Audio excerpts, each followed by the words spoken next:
Bom, boa noite, pessoal. Tudo bem com vocês? Sejam todos muito bem-vindos a mais uma aula da Liga Acadêmica de Urologia. Bom, hoje nossa aula é de extrema relevância sobre a aplicação da medicação intracavernosa, uma ferramenta de extrema importância tanto para o diagnóstico como também para o tratamento da disfunção erétil, né? E é um tema também de extrema relevância para a saúde sexual masculina. Bom, e para conduzir essa discussão, temos a honra de receber o Dr. Walter Javaroni, um médico urologista e também andrologista, graduado pela UERJ, Universidade Estadual do Rio de Janeiro, com quase 30 anos de atuação na área da urologia. Bom, o Dr. Walter ele é mestre, doutor e também pós-doutor em ciências médicas, também pela UERJ, além de possuir uma ampla experiência na saúde do homem. Bom, com um extenso histórico profissional, o Dr. Walter ele é referência no tratamento de disfunção sexual masculina, infertilidade, implante de prótese peniana, reposição hormonal masculina e disfunção erétil. E ao longo da sua carreira, o Dr. Walter ele ocupou importantes cargos na Sociedade Brasileira de Urologia, foi chefe do Departamento de Medicina Sexual e Infertilidade da SBU-RJ. Bom, é com grande satisfação que contamos com a presença do Dr. Walter e a palavra é totalmente sua agora, doutor. Pessoal, meu nome é Walter, eu sou urologista e a gente vai falar hoje sobre terapia intracavernosa. Um feedback aí se vocês estão me ouvindo bem e se estão vendo a tela com o slide inicial, por favor. Eu estou sem o retorno do som de vocês, então vocês já devem estar sabendo que perguntas e comentários basta mandar no chat, na mensagem, que no final a gente vai responder todo mundo. Bom, esse é um tema bastante interessante e o objetivo aqui, eu sei que o público é bem heterogêneo, né? Vocês são uma liga acadêmica, então a gente encontra pessoas aí de diferentes estágios da formação, mas o importante de conhecer esse assunto é porque é uma das alternativas extremamente valiosas no tratamento de uma patologia muito prevalente, que é a disfunção erétil. Então, como objetivo da nossa exposição, a gente vai falar um pouquinho sobre a fisiologia da ereção e o papel dessas drogas vasoativas, a maneira correta de orientar o paciente em relação a oferecer a ele essa alternativa terapêutica, e talvez esse seja um dos desafios, quando a gente deve utilizar, né, as indicações clínicas desse tipo de tratamento. Importantíssimo, né, entender que existe aí um equilíbrio de risco-benefício, e é o nosso papel como profissional de saúde apresentar isso ao paciente no momento em que ele vai considerar essa opção como das que ele vai ter para escolher na maneira de tratar a disfunção erétil, e tentar mostrar para vocês algumas coisas práticas, ok? Então, onde entra a terapia intracavernosa? A terapia intracavernosa, ela está indicada no tratamento da disfunção erétil. Disfunção erétil, esse termo que substituiu o antigo termo impotência sexual, ele está aplicado ao homem que tem a dificuldade de obter ou ter uma ereção que seja suficiente para ele ter uma vida sexual satisfatória. Então, falhas eventuais, situações outras, não devem incluir essa alternativa, visto que a terapia intracavernosa é um procedimento invasivo e que precisa ser muito bem monitorado para que a gente realmente garanta benefício ao paciente e não o exponha a riscos. A terapia intracavernosa, sempre que a gente vai falar dessa alternativa terapêutica, a gente tem que citar o cirurgião vascular francês, o professor Ronald Virag, que acidentalmente descobriu a ação de uma das substâncias e a capacidade dela gerar ereção peniana. Isso a gente está falando da 1980.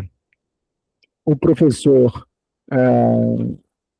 Virag, o que ele fazia? Ele era um cirurgião vascular e ele desenvolveu essa técnica que ficou conhecida como procedimento Virag, que é a arterialização da veia dorsal do pênis. Ele isolava a artéria epigástrica inferior e ligava na veia, tentativa de aumentar a chegada de sangue ao pênis e, com isso, tratar pacientes que tinham uma síndrome vascular, síndrome de Lerich, que é uma oclusão bilateral num tronco arterial, e que quem conduzia esse tipo de paciente eram os cirurgiões vasculares, e ele começou a se interessar pela parte sexual desses pacientes, que, via de regra, tinham disfunção erétil.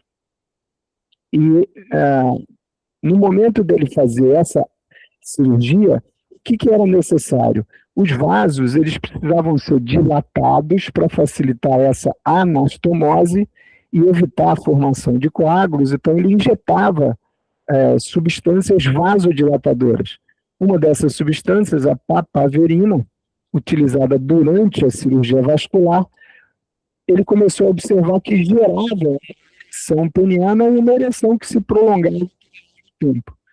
A partir daí, se iniciou uma das modalidades terapêuticas mais utilizadas antes da chegada dos inibidores da fosfodiesterase tipo 5. Esse termo, essa classe terapêutica, é aquela que a sildenafila, a tadalafila pertence. Então, nessa época, a disfunção erétil, na época chamada impotência sexual, nem era de muito interesse dos profissionais de saúde, principalmente pela carência de uma forma eficaz de tratar os pacientes. Então, tinha-se muito pouco no arsenal terapêutico a oferecer, a não ser técnicas cirúrgicas que eram complexas e nem sempre levavam a um bom resultado. A psicoterapia, na época, a disfunção erétil e impotência era muito ligada aos aspectos psicológicos, e finalmente chegou a uma verdadeira revolução no arsenal terapêutico da disfunção erétil, que foi o advento de uma medicação injetável que podia gerar uma ereção suficiente nos pacientes que tinham vasculopatias graves, como é o caso dos portadores de síndrome de Lerich. E a partir daí começou-se a divulgar esse tipo de tratamento e ampliou-se o leque para praticamente todos os tipos, as etiologias diferentes da disfunção erétil.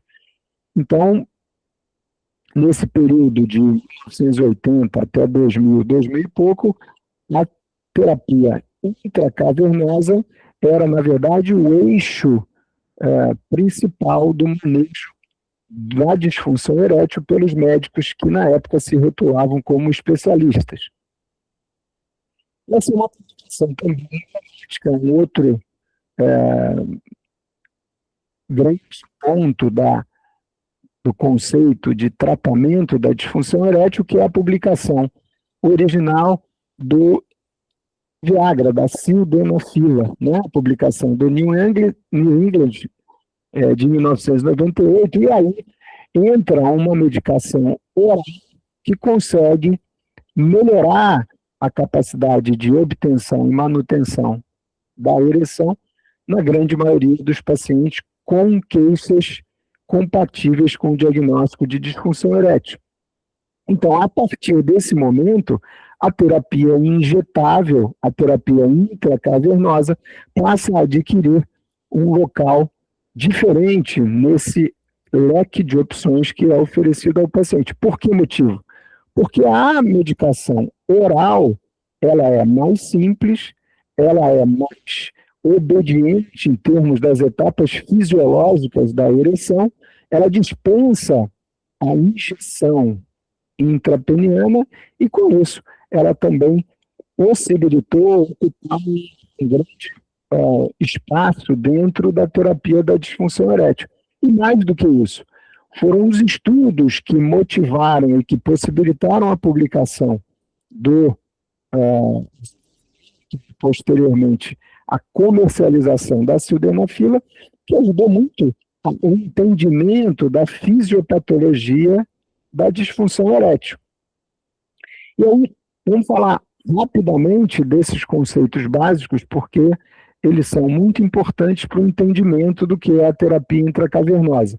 Então, a gente tem como acontece a ereção. E esse entendimento, como eu falei, é crucial para que todo o resto do manejo da disfunção erétil seja compreensível, né? Então, o pênis, no seu estado flácido, ele está sofrendo um estímulo adrenérgico, ele tem uma ação que produz o aumento dos espaços que tem lá dentro do corpo cavernoso, as trabéculas, para manter uma circulação de sangue mínima no membro, entre células, mas ele fica no estado de flacidez. Diante de um estímulo inicial, um estímulo que o cérebro perceba como excitatório do ponto de vista sexual, vai haver uma liberação de um poderoso nítrico, que na verdade é uma molécula gasosa, que vai produzir o relaxamento da musculatura que envolve as trabéculas e envolve os vasos sanguíneos, permitindo uma enorme chegada, um enorme fluxo de sangue para o pênis. E então os corpos cavernosos, que são dois cilindros que se comunicam, vão se distender até que exista uma ação lá dentro capaz de fechar as veias e, com isso, acionar um mecanismo chamado veno, mantendo, então, uma grande quantidade de sangue dentro do pênis e determinando o que a gente chama de ereção. Então, em síntese, ereção significa vasodilatação, dilatação do interior dos corpos cavernosos para enchê-los até o seu tamanho máximo e, com isso, determinar que o pênis tenha uma rigidez axial suficiente para o intercurso sexual. E esse tipo de fisiologia explica por quê. Onde acontecer falha, pode existir a gênese da disfunção erétil. Então, a disfunção erétil, ela é causada por uma grande quantidade de situações, de patologias diferentes que podem afetar desde o cérebro até a comunicação nervosa, ou os vasos sanguíneos, ou mesmo o próprio tecido peniano. Então, a etiologia da disfunção erétil é bastante variada, por essa razão. Então, se a gente for olhar agora o mecanismo molecular, o que acontece? Quando existe um estímulo sexual, a primeira cascata de eventos que acontece é uma liberação de óxido nítrico das fibras nervosas, e esse óxido nítrico, o que ele faz dentro da fibra muscular? Ele produz a ciclagem do VTP para VMP cíclico, essa molécula vai tirar o cálcio de dentro da célula, e o cálcio vai entrar nos retículos sarcoplasmáticos, ou ser trocado com outros íons, e o que acontece na fibra muscular, onde tem pouco cálcio, ela vai ter uma dilatação. Então, esse estímulo neurológico inicial vai determinar uma dilatação da fibra muscular, e aí vocês entendam o enchimento de sangue das cavernas, das trabéculas, que a parede delas é fibra muscular. Há um estímulo também do aumento do fluxo sanguíneo, porque os vasos dilataram, na parede do endotélio, e mais óxido nítrico é liberado, perpetuando esse efeito molecular, que é de tirar o cálcio da célula e de vasodilatação.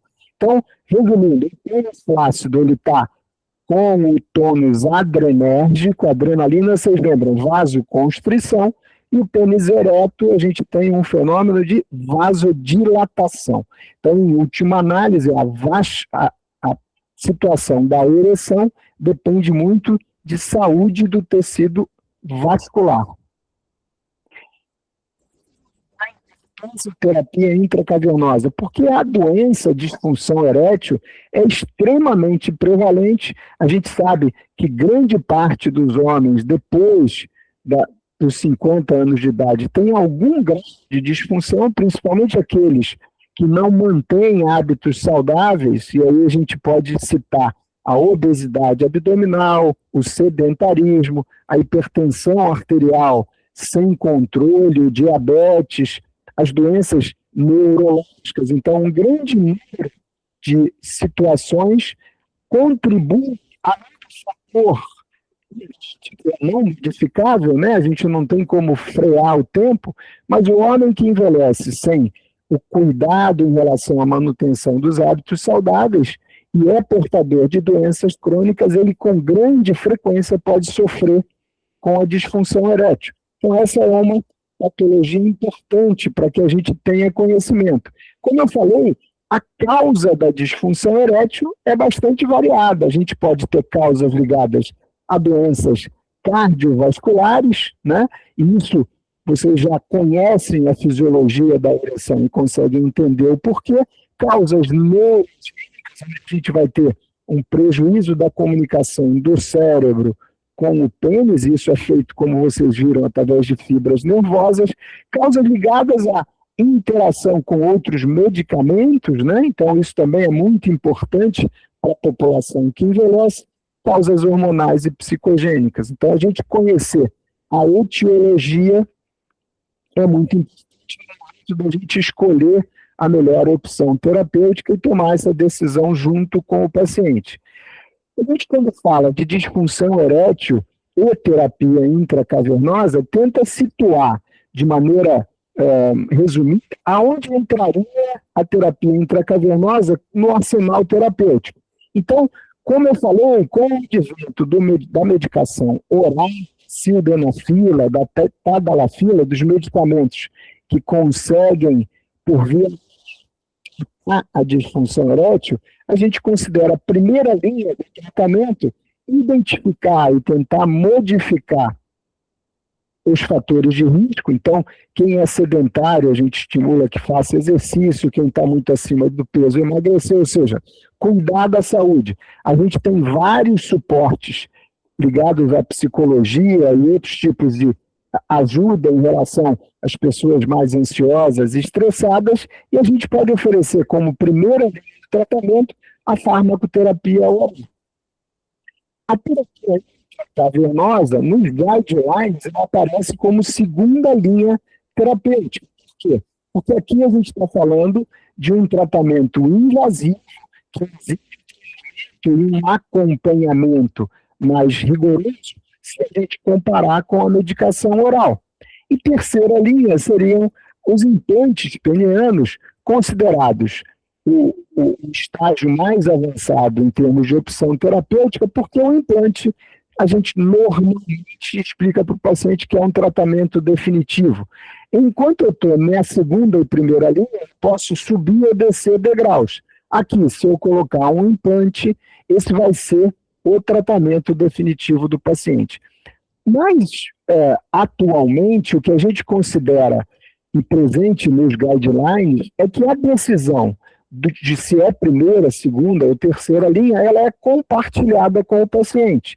Então, se o paciente que está com disfunção erétil, uma vez que o médico, o profissional de saúde, apresente as opções terapêuticas para ele, e ele fala, olha, quero tomar esse medicamento oral, eu prefiro usar a terapia injetável. Não há problema nenhum de se usar o que é a segunda linha como a primeira opção para o paciente.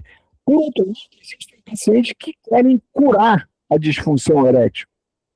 E aí alguns optam por prótese, pelo implante peniano. Então, uma vez que você ofereça as diferentes opções terapêuticas, essa é uma decisão que você vai tomar individualmente junto com o seu paciente. Esse é o conceito atual que a gente chama decisão compartilhada. Então, a gente não fica prisioneiro, não fica seguindo o guideline como se fosse uma bíblia, mas sim a gente ajusta as informações para a realidade e contexto de cada paciente.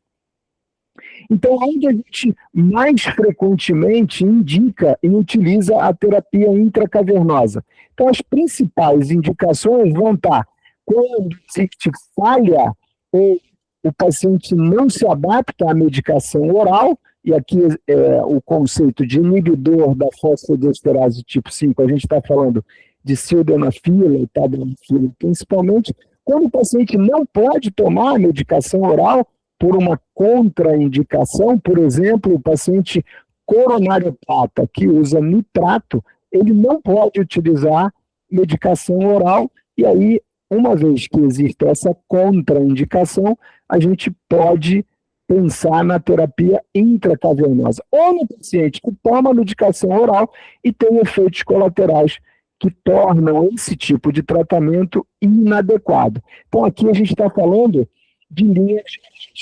A gente conhece um tipo de paciente onde a terapia intracavernosa é muito importante, que é o paciente pós-prostatectomia radical. Por quê? Porque a medicação oral funcionar, é necessário que exista uma conexão entre o cérebro e o pênis para que exista o estímulo inicial de liberação do óxido nítrico, de formação do GNP cíclico, de retirada do cálcio de dentro da célula muscular e de vasodilatação. Quando eu estou inibindo a fosfodiesterase, eu estou inibindo a ação do GNP cíclico, e aí efetuando a ação dessa molécula em termos de manter a vasodilatação. No paciente pós-prostatectomia radical, principalmente nos 6 primeiros meses, essa conexão cérebro-pênis fica prejudicada, porque existe com frequência uma lesão, que pode ser parcial ou total, do feixe vasculo nervoso, que vai levar as fibras nervosas até o pênis. Então, no momento da retirada da próstata, pode acontecer esse fenômeno de uma lesão parcial ou total do feixe, e aí a medicação oral utilizada para tratar a disfunção erétil pós-prostatectomia radical não vai funcionar bem. Nesse caso, é muito importante conseguir ereções para esse paciente para evitar a atrofia do tecido erétil. E a terapia intracavernosa cumpre esse papel. Qual a diferença? A terapia intracavernosa age diretamente e provoca uma vasodilatação. Ela não precisa da medicação do óxido nítrico sendo provocada pela liberação nas fibras nervosas. Então, eu consigo, no paciente pós-prostatectomia radical, que teve lesão do feixe vasculo nervoso, ereções que garantem a saúde do tecido erétil, principalmente nos 6 primeiros meses pós-cirurgia. E pacientes com lesões medulares, pela mesma razão. Significa uma interrupção da comunicação do cérebro com o pênis, e, mais uma vez, nesse caso, as medicações orais podem não ter a mesma eficácia. E aqui, a gente entende que a eficácia da terapia intracavernosa hoje é bastante significativa, porque a gente consegue, como vocês vão ver, diferentes combinações de vasodilatadores para gerar uma ereção suficiente para o paciente restabelecer a vida sexual. Então, vamos começar a falar um pouquinho sobre os medicamentos mais utilizados na terapia intracavernosa. Então, o mais conhecido atualmente, e é o que é comercializado pela indústria farmacêutica, é o alprostadil. Alprostadil, para quem já viu na farmácia, o Caverjet, Edex, Viridal. Aqui no Brasil, o que é comercializado é o Caverjet. Então, ele é o ele simula, ele é uma prostaglandina sintética que simula a PGE1, que é endógena. Como é que ela age? Ela age não no GNP cíclico, mas na via do ANP cíclico. É o mesmo princípio de formar celular que vai determinar a saída do cálcio da célula e a vasodilatação. Então, em última análise, o órgão prestativo é um dilatador, que age do ácido cíclico. E reparem que ele age independente da mediação do neurotransmissor inicial, que é o óxido nítrico. Então, de excitação sexual, de estímulo inicial nas fibras nervosas de rotação. Uma vez injetado no tecido erétil, o estadio vai provocar essa vasodilatação. A dose que normalmente é utilizada é bastante variada, mas aqui no Brasil, o Cavergente é comercializado na dose de 10 microgramas e de 20 microgramas. Como estadio e cognitivo, porque ele vai estimular a expansão da prostaglandina. A prostaglandina é um mediador inflamatório. E ele também, dependendo do tipo de paciente, pode causar o priapismo, que na verdade é um efeito colateral presente em qualquer tipo de terapia intracavernosa.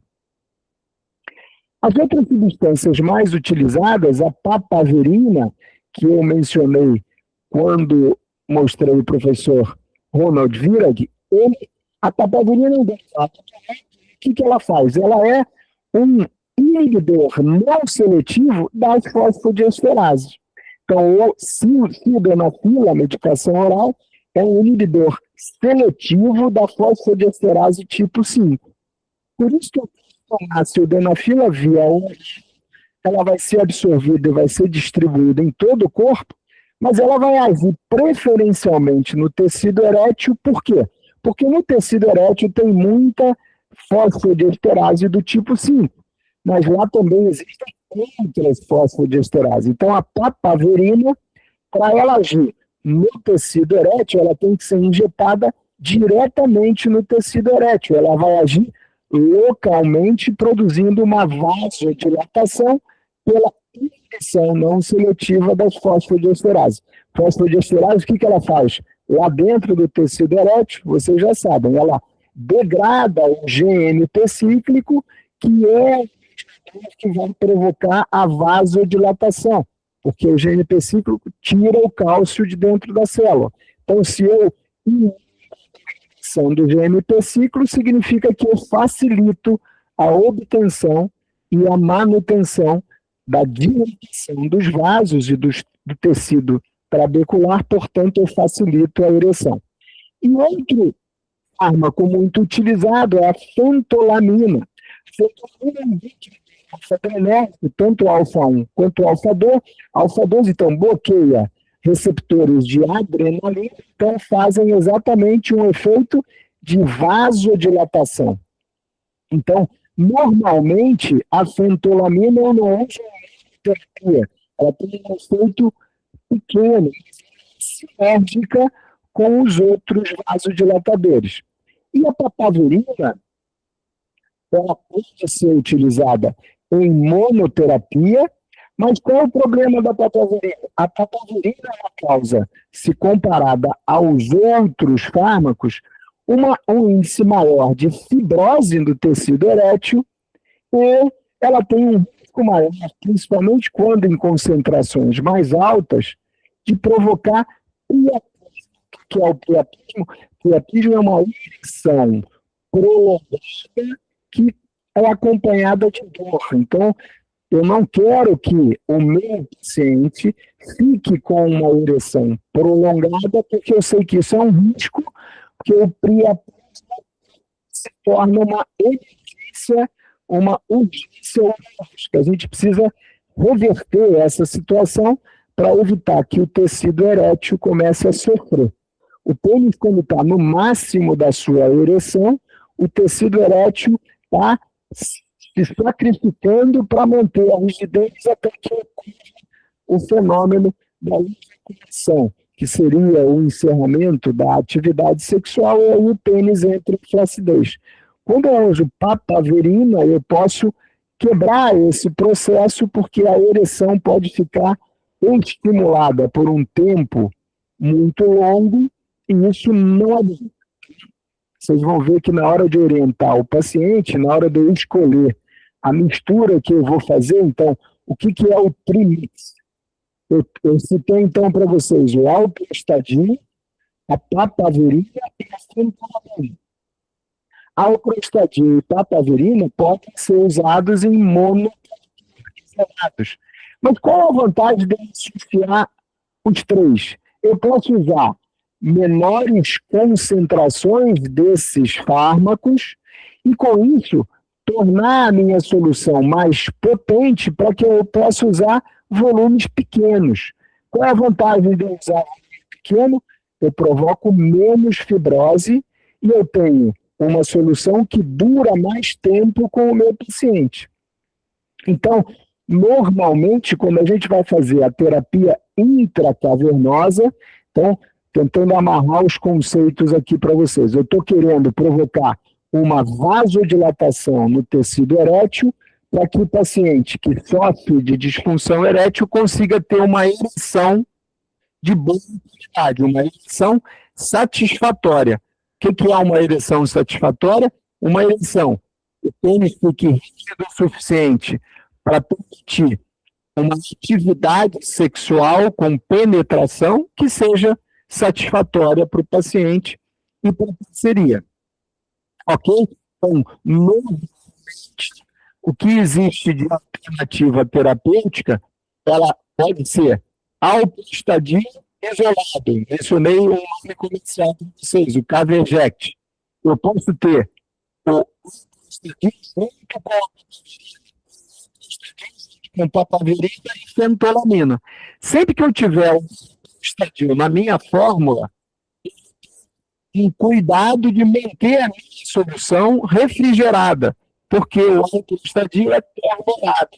Ele não pode ficar em temperatura ambiente muito tempo, que o produto começa a perder eficácia. Então, se eu tenho um paciente que não tem a menor condição de manter a solução refrigerada, posso optar por fazer soluções que não dependem de refrigeração, como a papaverina isolada ou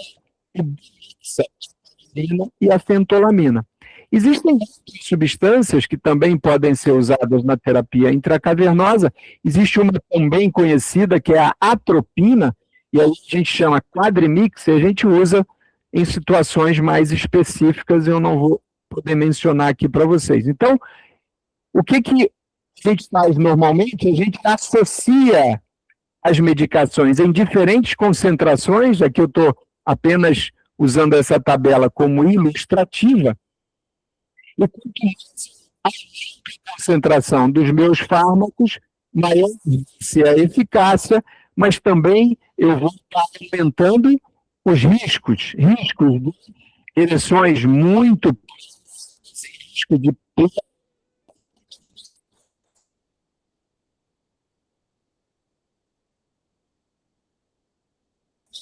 concentração da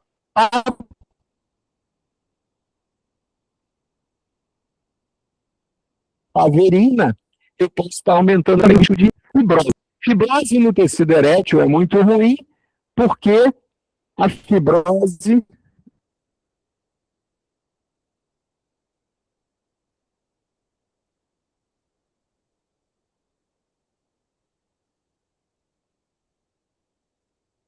eu estou falando muito alto, talvez seja isso. Melhorou?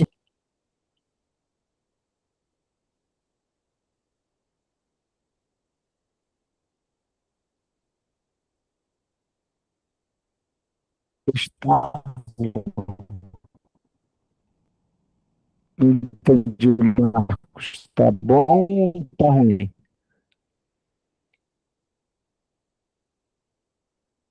Estou reposicionando aqui, ver se melhorou. Agora melhorou, está estável. Agora tá bom? Tá, vou falar. Acabei falando um pouquinho. Vamos lá, então. Então, se precisar, eu repito alguma parte aí, mas a terapia intracavernosa, então, a gente vai utilizar com grande frequência soluções que significam a mistura de vasodilatadores em diferentes concentrações. Talvez o grande desafio no momento de selecionar a concentração ideal para um paciente é exatamente de você entender o grau de dificuldade vascular que esse paciente tem, entendendo que aí a ação do medicamento é direta no tecido erétil. Então, se eu tenho um paciente diabético que tem uma situação vascular muito ruim, ou seja, como é que eu sei que o diabético tem uma situação vascular muito ruim? Ele tem retinopatia, ele já tem insuficiência renal, ele teve que amputar o hálux, ou seja, um paciente cuja a lesão de órgãos-alvo já denuncia um status vascular ruim. Então, nesse paciente, provavelmente, para ter uma boa ação, ou seja, uma boa resposta da medicação, eu vou ter que usar soluções com concentração mais alta dos meus fármacos. Por outro lado, se eu tenho um paciente, por exemplo, com um traumatismo raquimedular, em que eu vou usar a terapia intracavernosa, eu tenho que ter muito cuidado, porque geralmente o paciente com traumatismo raquimedular, e infelizmente isso acontece no adulto jovem, é aquele rapaz que pula numa cachoeira e bate e acaba lesando a medula. Paciente jovem com traumatismo raquimedular, eu tenho que usar soluções muito, muito leves em termos de concentração, porque ele vai ter uma resposta vascular muito intensa. Então, essa arte de você saber escolher a concentração para o seu paciente depende muito da sua experiência e, obviamente, de uma boa anamnese, um bom exame clínico para você poder oferecer para o paciente a solução que gera ação satisfatória por um tempo adequado, sem riscos de priapismo e de fibrose. Então, como é que a gente faz esse tipo de... como é que a gente chega a essa conclusão? Bom, é muito importante entender que a maneira que você vai explicar para o seu paciente... Pessoal, se eu estiver falando muito alto e o áudio ficar ruim de novo, vocês me avisem aí na mensagem. Juro que eu vou tentar não deixar de ler aqui. Acabei me distraindo. Então, a ideia da terapia intracavernosa é que eu vou ensinar o meu paciente a injetar a substância dentro do corpo cavernoso. Então, lembra, eu vou ensinar ele a espetar o pênis para introduzir os vasodilatadores no tecido erétil. Eu mostro para ele como ele vai fazer isso, e o momento ideal dessa explicação é quando eu vou fazer um teste de ereção. E o teste de ereção é absolutamente indispensável. Não tem como prescrever a medicação que o paciente vai usar em casa ou onde ele quer namorar, sem que eu aplique a medicação no meu paciente, eu faça um treinamento com ele e eu calcule a dose adequada que ele vai fazer em casa baseado nas respostas vasculares que eu vou observar no pênis do meu paciente. Então aqui a gente tem o que é o clássico, a gente imagina o pênis como se fosse um relógio e a gente ensina o paciente que aqui, ó, meio-dia no relógio, essa é uma explicação de pessoas mais idosas, né? Porque hoje o relógio é digital, mas o meio-dia aqui no relógio significa feixe vasculo nervoso. Então a gente evita injetar aqui, porque aqui ele vai machucar vaso e nervo. Aqui embaixo está a uretra, né? Esse é o pênis cortado transversalmente.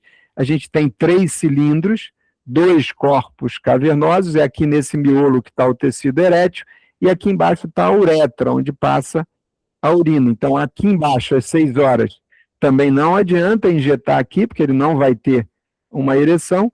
Então, normalmente a gente fala para ele injetar, de um lado, entre 1 e desse outro lado, entre 10 e 11 horas. Então, com essa angulação da entrada da injeção, ele vai atingir o tecido erétil interior dos corpos cavernosos. A gente usa a seringa de insulina, ou seja, uma agulha extremamente fininha que permite essa penetração aqui que seja feita rotineiramente, sem causar hematoma e outras lesões maiores, ok?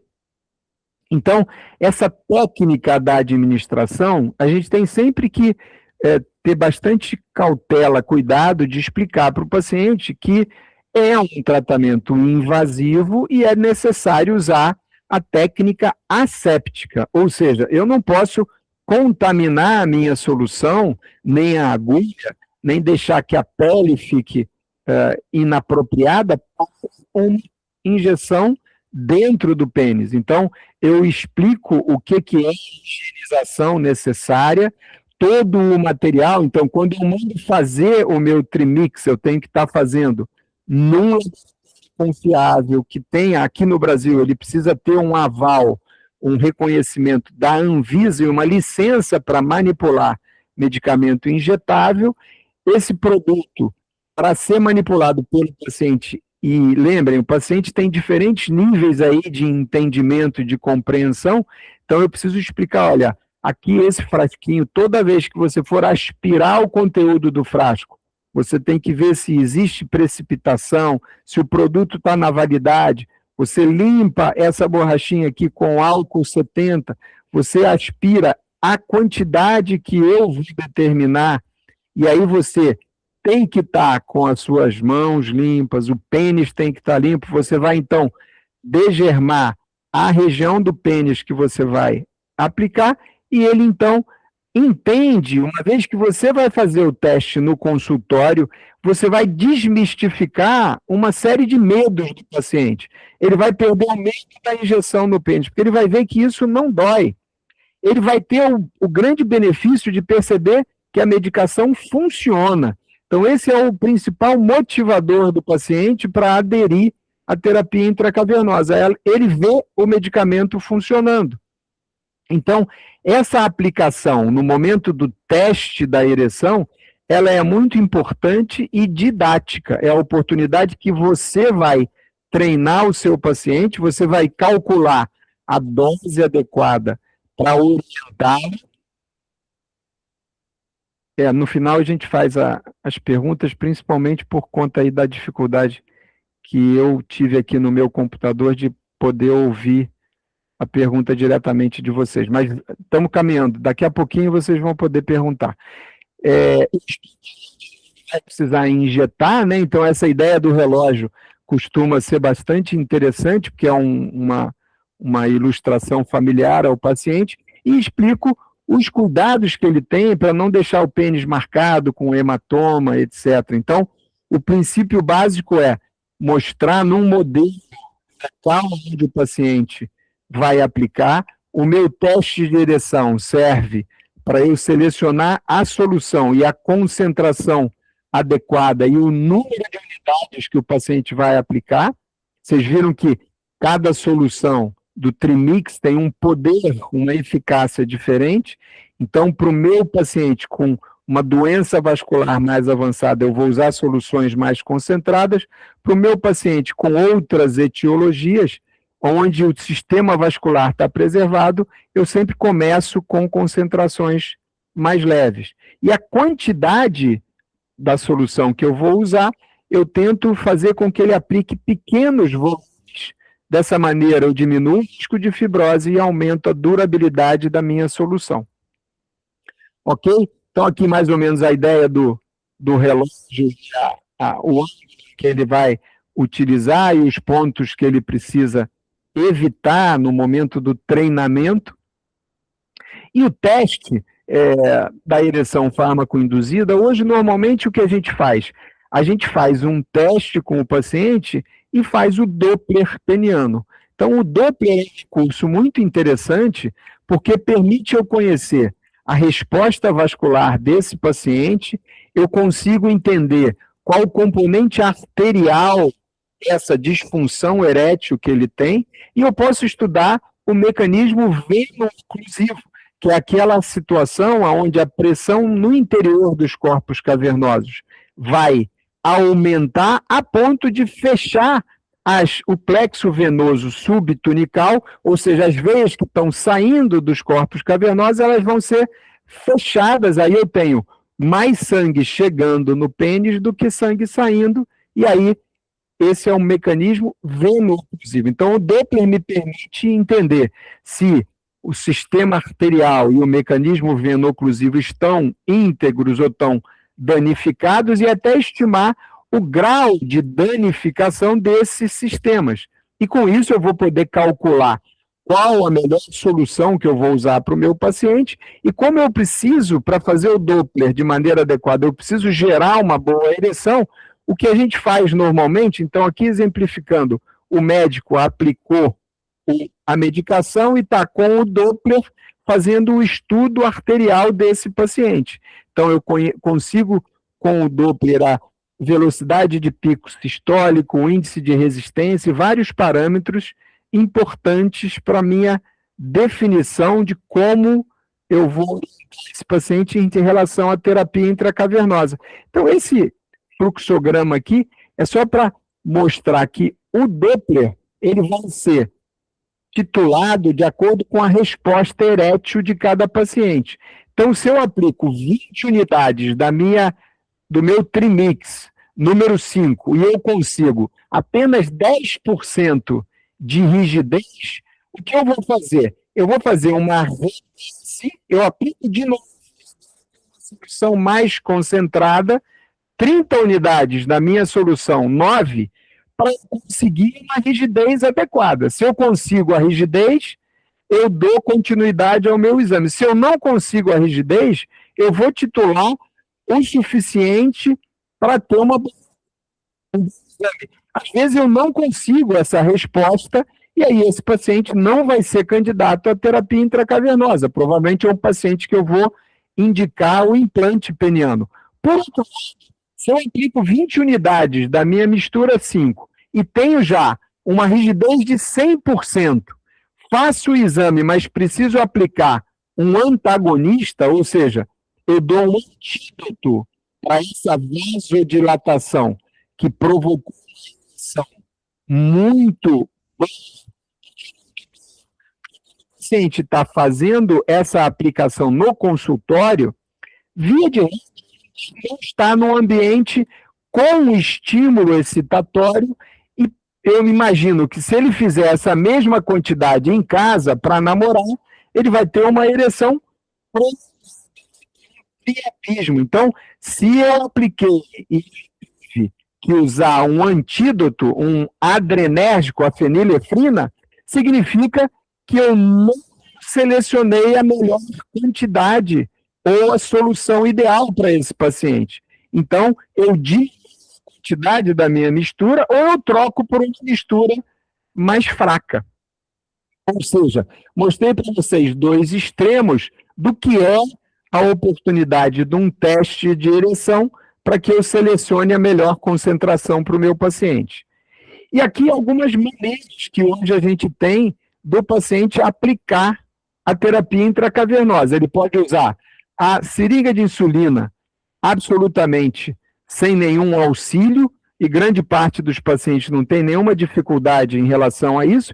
Existe o inconveniente de ter que manter, quando é o Trimix, lembram, o Prostadil, esse produto, o frasco, fica na geladeira, ele não é congelado, mas ele fica sob refrigeração, e o paciente, toda vez que vai aspirar a quantidade da solução para namorar, ele vai precisar limpar o frasco, ele não precisa estar de luva, ele tem que estar com a mão higienizada, o pênis higienizado, álcool 70 aqui, álcool 70 no pênis, ele aspira a quantidade e aplica para namorar. Ele pode ter um facilitador, que é um aplicador desse tipo, onde a seringa de insulina está aqui dentro.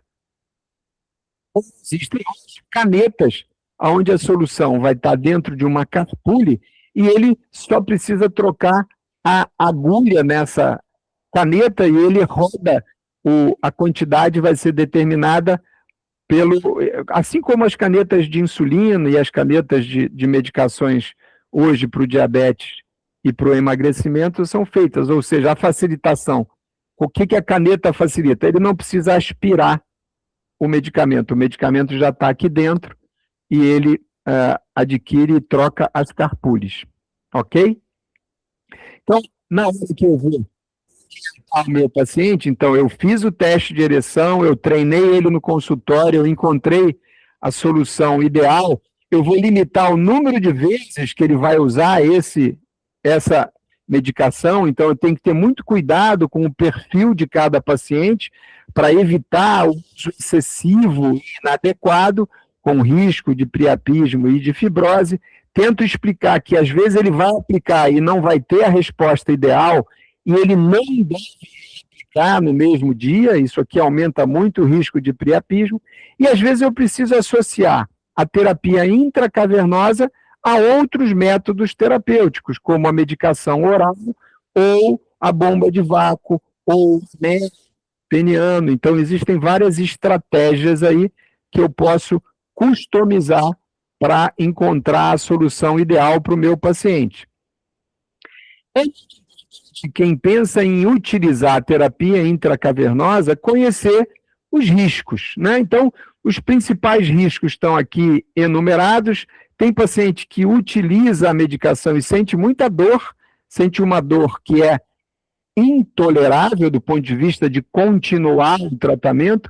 Geralmente, quando a gente usa o Trimix e o paciente sente dor, a gente retira o alto estadio da fórmula e costuma resolver essa situação.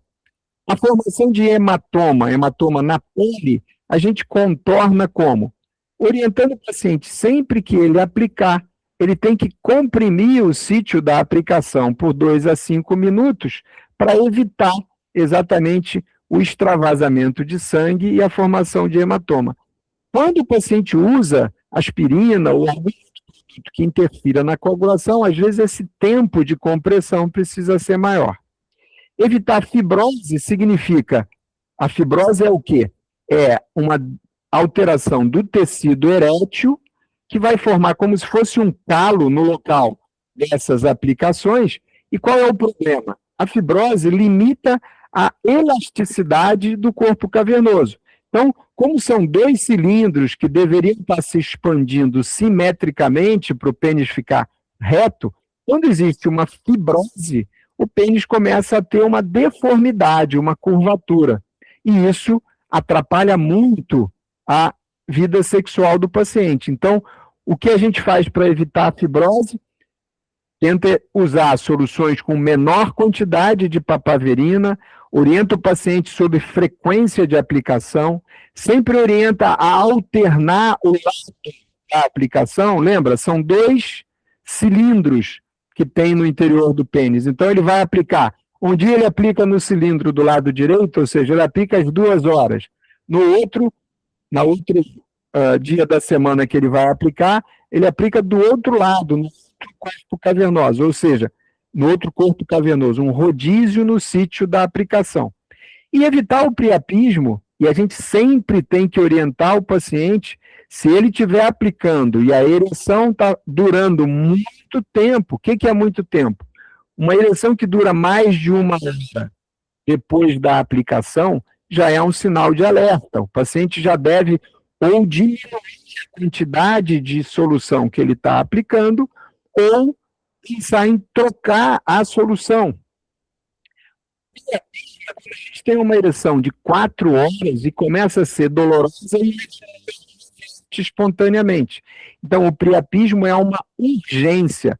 O paciente tem que estar orientado do que ele deve fazer, e quando a gente faz a terapia intracavernosa, o que a gente orienta? Se a ereção está durando um pouquinho mais do que 1 hora, a gente fala, olha, ejacule. Ejacular é um grande estímulo para interromper a ereção. Faça algum tipo de esforço para desviar esse sangue para outras estruturas. Ele pode usar medicações orais que têm a fenilefrina, a epinefrina. O que tem aqui no Brasil mais comumente são os antialérgicos que têm associação com simpático-miméticos. E se ele não consegue reverter isso com essas medidas, ele vai procurar a emergência. A emergência é o local adequado para tratar o priapismo. Existem profissionais que disponibilizam o antagonista, ou antídoto, uma substância para ser injetada no pênis em caso de priapismo, mas, na minha opinião, isso não é adequado, né? Pelos riscos aí de efeitos sistêmicos extremamente perigosos, especialmente para os pacientes que têm comorbidades. Então, aqui, só para ilustrar, uma formação de fibrose na região dorsal, que vai determinar uma curvatura dorsal do pênis, e às vezes isso atrapalha muito a manutenção da vida sexual. Então, o priapismo, como eu falei, é uma urgência, e é necessário que o paciente seja orientado do que ele tem que fazer no caso de uma ereção prolongada, e a gente tem como, orientando e escolhendo a solução adequada, minimizar o risco de priapismo.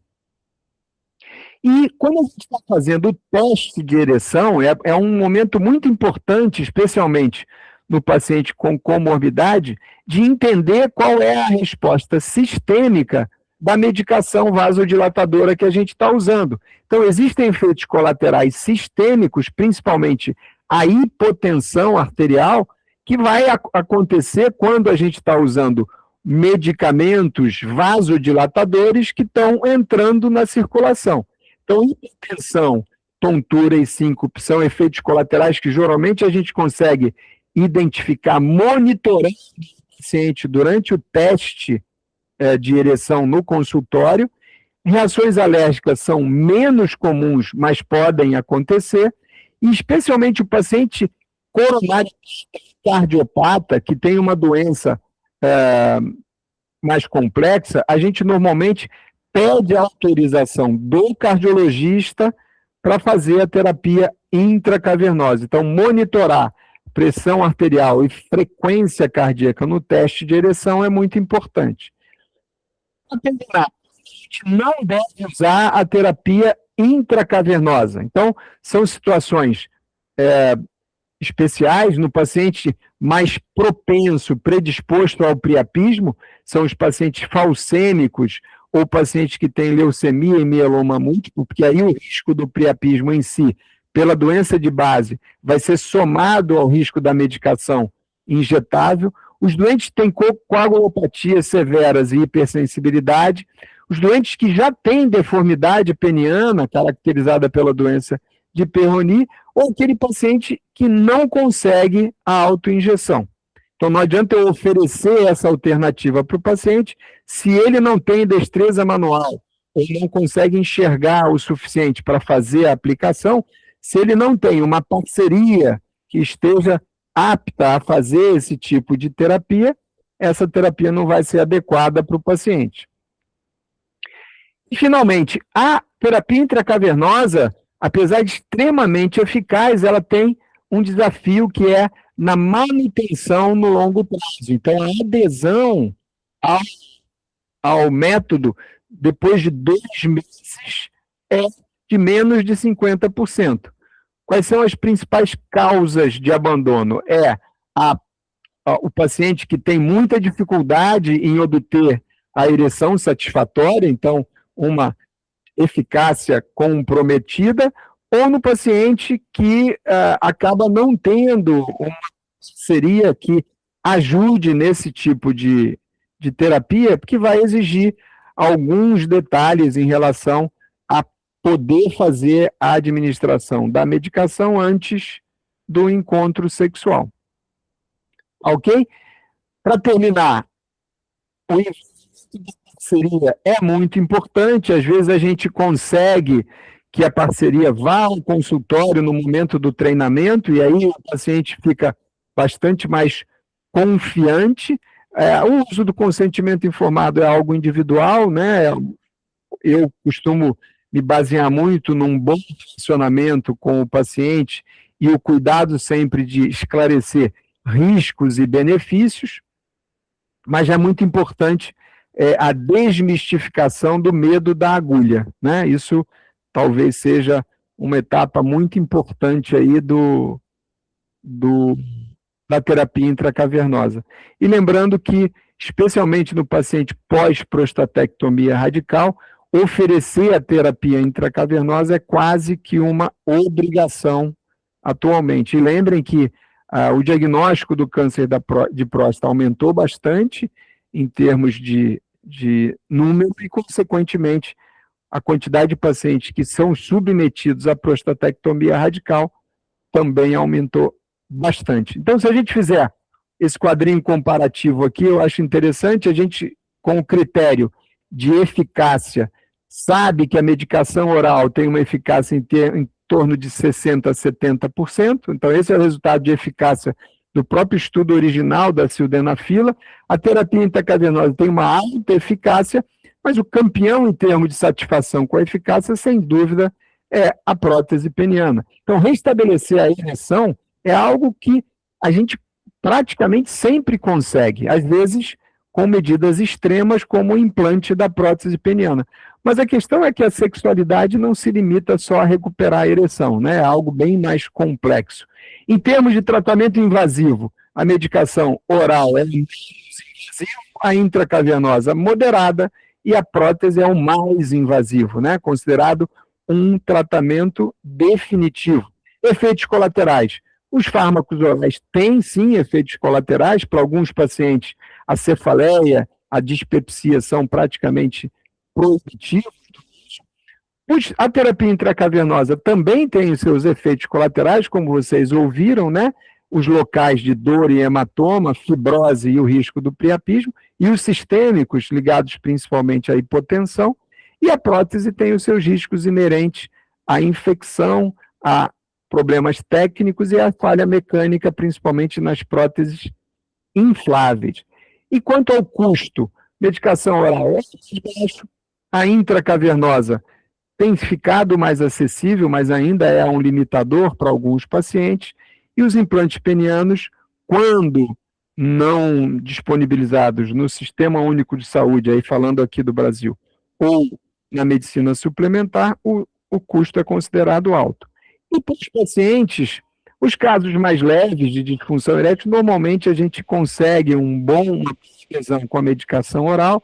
A terapia intracavernosa, como eu mencionei, considerada nos guidelines de terapia de segunda linha, e pelo fato de exigir a aplicação dentro do tecido erétil, isso às vezes é um obstáculo para alguns pacientes, a gente reserva para os casos moderados a mais graves, os que a gente não resolve de maneira mais simples. E os implantes penianos, considerados definitivos, ou para o paciente que opta por um tratamento curativo. É isso, pessoal. Então, esse é o slide que eu deixo aqui como mensagem final. E agora a gente pode, sim, abrir para as perguntas. Ok? Falei um pouquinho demais, né? Mas... Bom, galera, agora a gente vai deixar aberto o chat e o microfone, então quem quiser Deixa eu parar o fazer alguma pergunta ou algo do tipo, fique à vontade, o doutor vai estar respondendo todas as questões. Prontinho. Estou lendo aqui, se vocês... vou ler aqui a pergunta. Quanto, mais ou menos, o paciente tem que disponibilizar financeiramente para um tratamento intracavernoso? Boa pergunta. Então, do ponto de vista prático, e aqui falando da realidade do Brasil, a gente consegue uma solução, um trimix, na ordem de R$500. A solução tem em torno de 4 ml. Então, quanto tempo essa solução vai durar para o meu paciente? Vocês já sabem que vai depender de quanto o paciente tem que aplicar em cada oportunidade que ele vai ter para namorar. Então, para um paciente que aplica 40 unidades ou 0,4 numa seringa de insulina, 4 ml vai dar para 10 aplicações. Então, significa R$50 por aplicação. Se a gente entender que essa é uma terapia que não deve ser repetida numa quantidade muito grande de vezes numa semana, é um valor acessível para uma boa parte dos pacientes, né? Então, de maneira aproximada aí, a gente normalmente, um Caverject aqui no Brasil está custando R$120.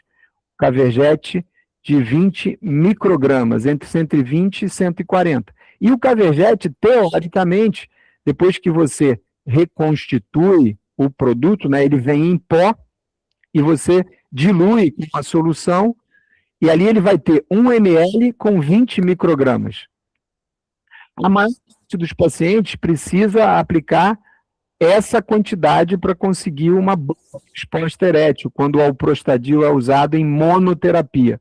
E aí o custo é bem maior. Por isso a gente prefere a utilização de trimix ou bimix. Quadrimix a gente usa com a atropina nos casos de fuga venosa, que a gente chama, ou seja, falha no mecanismo veno-oclusivo, que também acontece no paciente pós-prostatectomia radical, que ficou muito tempo sem ter ereções e acaba evoluindo com fibrose do tecido erétil e escape venoso, e costuma responder bem ao quadrimix. Qual o risco do paciente aplicar a medicação e acabar entrando na circulação sanguínea e causar problemas? Então, esse risco sempre existe, porém, ele é minimizado porque a gente usa concentrações que são extremamente úteis dentro do tecido erétil, mas vão causar pequeno efeito sistêmico. É sempre importante, quando você está fazendo esse teste de ereção no consultório, ter a pressão arterial e a frequência cardíaca monitorada, porque vai te dar uma ideia de qual é a sensibilidade desse paciente em relação a esse efeito sistêmico dos vasodilatadores. Mas a grande ação dos fármacos é local, principalmente quando o paciente consegue ter uma boa ação. E esses produtos, eles têm uma meia-vida sistêmica curta, então eles não vão ficar agindo por um longo período a ponto de causar efeitos sistêmicos mais severos. É importante que você entenda a complexidade do seu paciente, né? Daquele paciente no momento do teste, e quando você está percebendo que é um paciente com um sistema cardiovascular mais que exijam cuidados maiores, que você divida essa orientação com o cardiologista, ou seja, solicite a autorização do cardiologista, tente avaliar se é uma boa opção terapêutica para esse paciente, e principalmente se o paciente tem capacidade cognitiva e é um paciente que obedeça às suas orientações. Tá? Mas a situação de hipotensão, desses efeitos de tontura e síncope, isso não é frequente encontrar no momento do teste de ereção e, consequentemente, se o paciente obedece à forma correta e à solução adequada e a quantidade de produto a ser aplicada, esse é um efeito colateral incomum. Que mais, pessoal? Consigo ver essa aula? O pessoal já respondeu, né? Mas se errar e entrar na veia ou artéria, então, na verdade, esse é uma preocupação desnecessária. Quando você está injetando dentro do tecido erétil, é como se você estivesse injetando num vaso. Você nem aspira quando a orientação que você dá ao paciente é injetar toda a agulha ela é introduzida totalmente e aí ela vai estar dentro do tecido erétil. Você não aspira, porque se você aspirar, vem sangue. O tecido erétil é como se fosse um vaso. Então, a introdução dessa quantidade da solução dentro do tecido erétil é um risco calculado. O efeito vasodilatador vai ser efetivamente no local. Principalmente, dada a resposta de vasodilatação, as veias vão estar fechadas e o tecido vai estar estimulado por esses produtos durante um tempo que é limitado. Por isso que todo o cálculo do tempo que vai ter dos efeitos é feito dentro do consultório. É dentro do consultório que você vai estudar a vasculatura, você pode, para quem tem o recurso do Doppler, entender o comportamento da artéria, como é que está o mecanismo veno-oclusivo, Então, essa ideia de que significa, é como se eu estivesse injetando vasodilatador.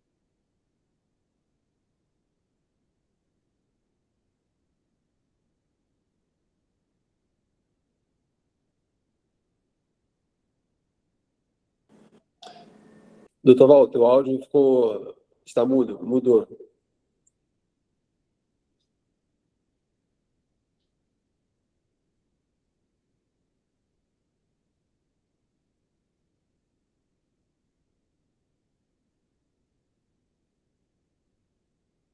Eita. Voltou. Perdão, gente. Voltou. Não sei como. Não fui eu que apertei aqui, não, mas. Bom, vou repetir então. A pergunta era sobre risco de injetar na veia ou na artéria. Então, o que eu estou explicando, e essa é uma preocupação que talvez tenha sido decorrente de eu ter falado de hipotensão, tontura, síncope. Veja, quando a gente aplica no interior do corpo cavernoso, dentro do tecido erétil, é como se eu estivesse aplicando em vaso.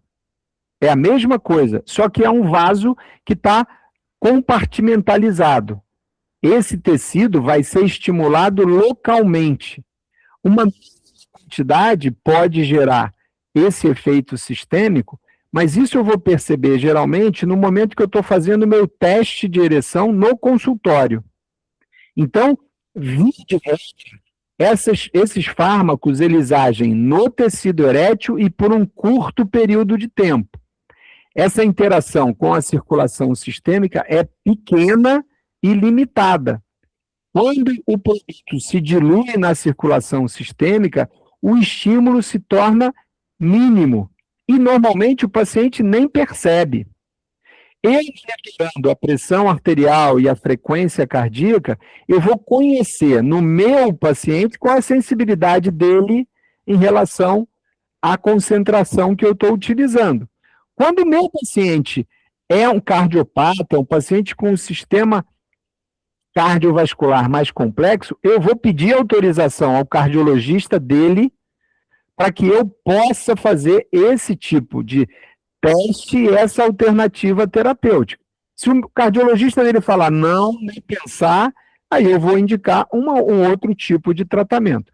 Mas o efeito na circulação sistêmica, via de regra, é muito pequeno. Só que você tem que ter esse cuidado de, no momento inicial, no teste no consultório, monitorar pressão e frequência e conversar com o paciente, porque se o paciente estiver percebendo que ele aplica e fica cansado, tem hipotensão postural e outras situações, obviamente você vai ter que reavaliar essa situação, tá bom?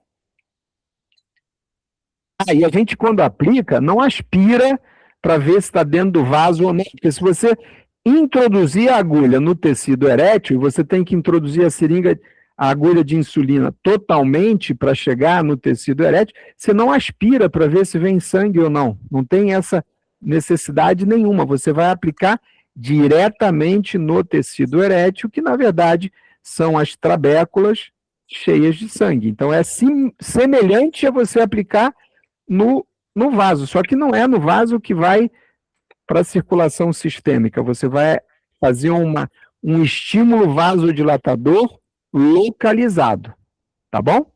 Existe diferença significativa na eficiência e nos efeitos adversos entre alprostadil isolado e as terapias com uma diferença monumental. Na verdade, aí o termo correto seria eficácia, né? Existe sim, por isso que a gente usa as terapias combinadas. Então, veja, a vantagem de você associar alprostadil, papaverina e fentolamina, por exemplo, é que eu posso diminuir a quantidade do alprostadil, qual é a vantagem disso?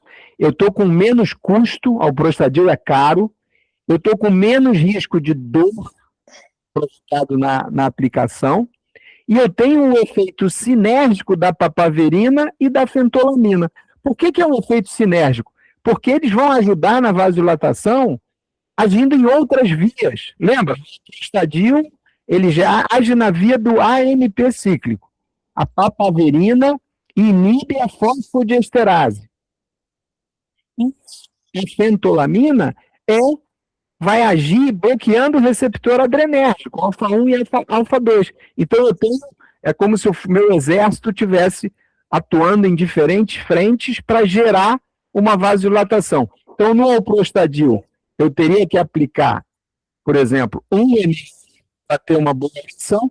No meu trimix, eu aplico 0,3 ml ou 30 unidades na seringa de insulina e tem um efeito melhor, ok? Então, a eficácia do trimix costuma ser bem maior que a do alprostadil em monoterapia, tá bom? O que mais, pessoal? Pessoal, alguém tem mais alguma dúvida? Eu acho que o Kaique levantou a mão, foi sem querer, ou tem alguma dúvida? Eu agradeço as perguntas.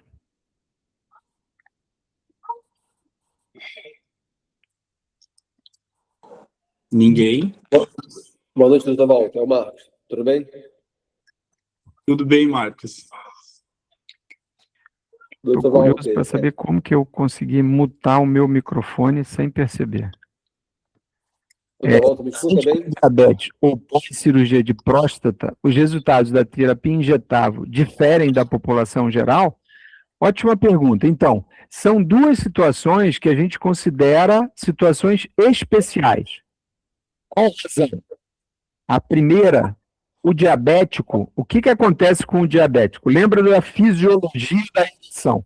Uma boa ereção acontece quando o cérebro percebe. Ereção tem vários tipos de ereção, mas a ereção para o intercurso sexual, ela começa com um fenômeno de excitação. Então, o cérebro percebe que vai acontecer uma oportunidade para a relação sexual, então ele manda para a região genital para que o pênis fique duro. Como é que vai essa ordem? Através das fibras nervosas. Então, as terminações nervosas não adrenérgicas e não colinérgicas, elas liberam um mediador chamado óxido nítrico. O óxido nítrico, ele vai começar o processo de vasodilatação. Como que ele faz isso? Estimulando o GNP a se tornar GNP cíclico. O GNP cíclico expulsa o cálcio de dentro da fibra muscular e sem cálcio a fibra muscular dilata. Então é isso que determina o início do processo de ereção. O diabético, ele tem lesão na terminação nervosa, na disponibilidade do óxido nítrico e na capacidade da fibra muscular dilatar. Então, o diabético é um paciente complexo do ponto de vista de função erétil. Por isso que tratar o diabético só com medicação oral, às vezes não é suficiente. É um tipo de paciente que, quando o diabetes já começa a causar lesão de órgãos-alvo, é um paciente que muito frequentemente você tem que oferecer algo além da terapia oral. Então, na medicação, na terapia intracavernosa, no diabético, a gente precisa, às vezes, usar concentrações maiores desses fármacos que compõem o trimix. Então, é lógico, no diabético, a resposta ao trimix vai ser diferente da população geral. E, às vezes, eu preciso usar, então, concentrações mais fortes. No outro caso, o pós-prostatectomia radical é uma situação semelhante, porque é um paciente que, depois da cirurgia, o cérebro não consegue mais se comunicar normalmente com o pênis, por uma lesão, agora não provocada pelo diabetes, mas uma lesão nos feixes vasculonervosos, porque esses feixes são bilaterais e eles passam em íntimo contato com a próstata. Então, às vezes, por mais técnico que seja o cirurgião, na hora de remover a próstata para tratar o câncer, às vezes tem que sacrificar os feixes bilateralmente, e esse paciente com lesão bilateral do feixe vasculonervoso não vai ter aquela sequência normal de excitação, liberação do óxido nítrico, dilatação. Ele vai precisar de um outro tipo de estímulo, e aí no pós-prostatectomia, na reabilitação pós-prostatectomia, com muita frequência a gente precisa usar a terapia intracavernosa, tá bom?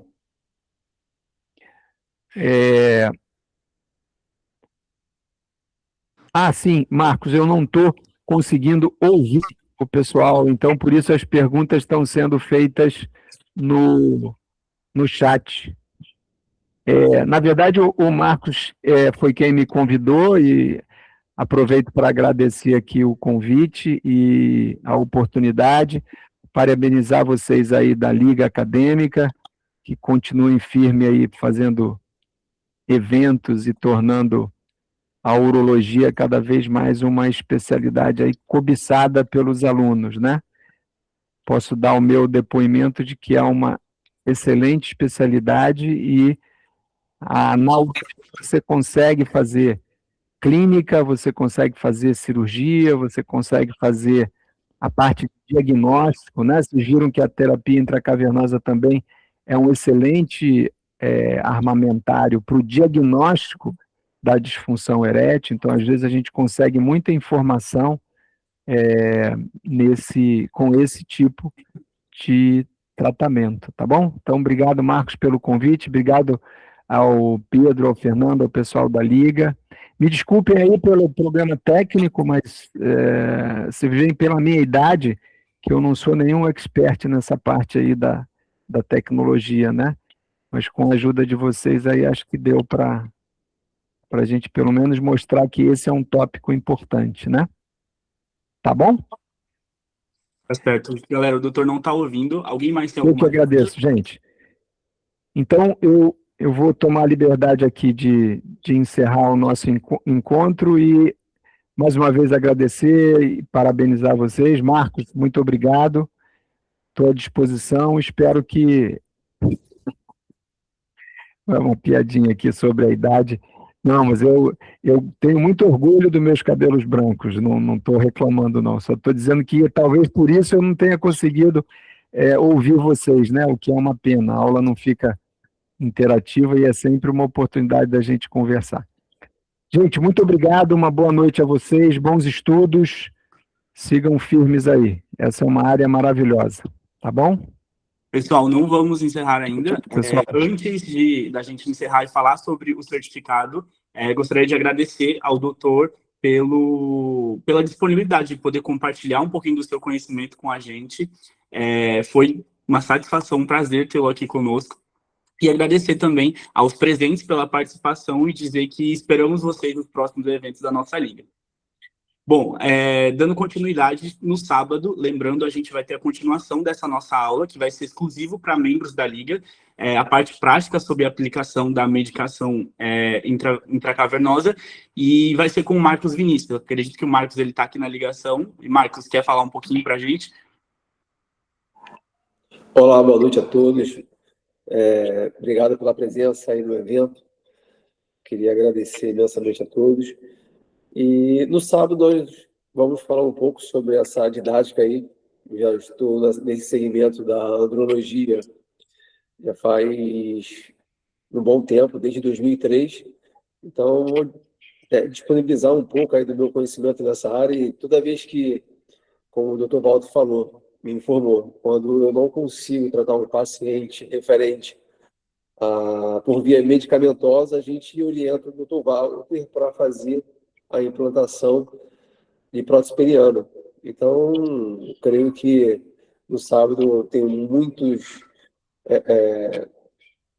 conteúdo para passar, então vai ser uma prática bem divertida e a gente vai conseguir poder ilustrar, evidentemente, aí como é o dia a dia dessa área tão esplendorosa e nos veremos. É isso aí. Sim, com certeza, vai ser um Obrigado. prazer. Galera, sobre a certificação, a gente vai disponibilizar agora, vai ser projetado o QR Code durante 15 minutos e o link também pelo chat, então vocês vão ter 15 minutos para poder fazer o check-out, para a gente contabilizar e registrar todo mundo que esteve presente na aula.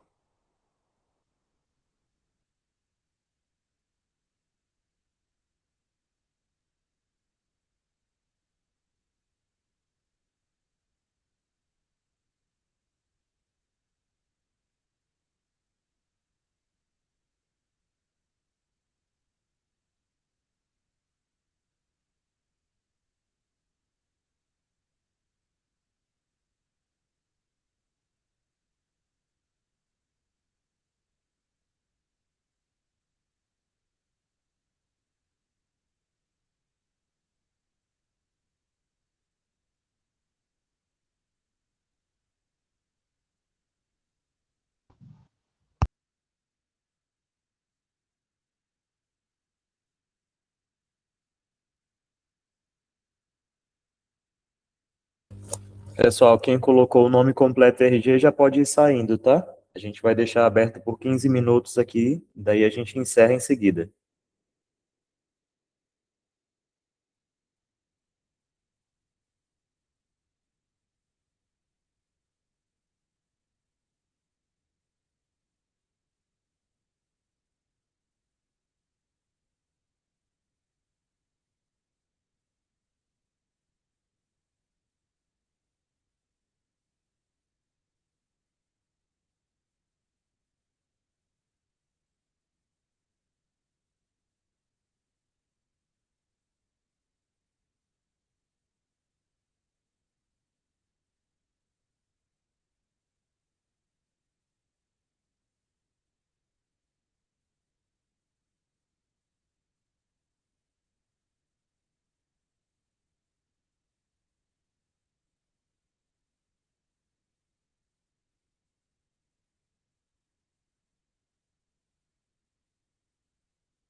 Pessoal, mais alguém que ainda não colocou aqui no chat o nome, RG?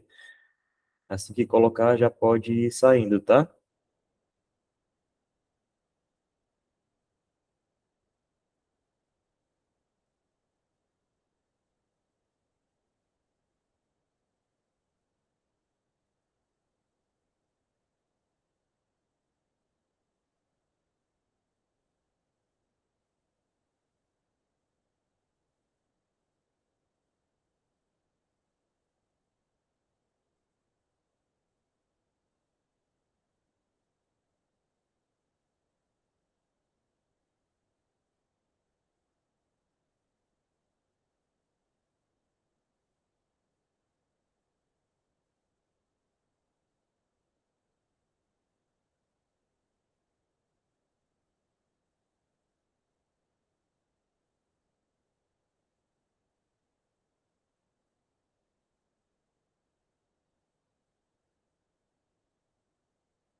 Pessoal, pode avisar os colegas, a gente não vai mais liberar para entrar agora, tá? Tem gente que está pedindo para entrar agora. A aula já acabou, a gente só vai aguardar vocês que estão aqui, né? E cada um que colocou o nome que está logado, tá?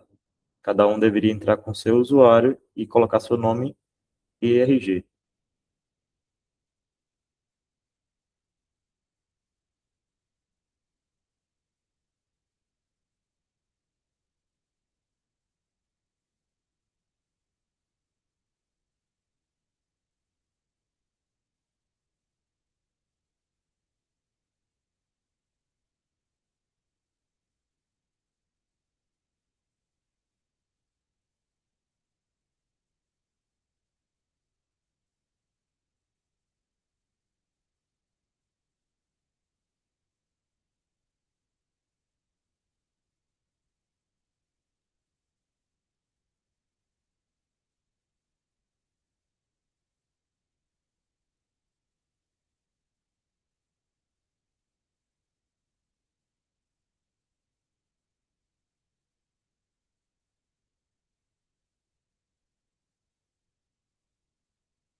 Pessoal que já colocou o nome já pode sair, tá?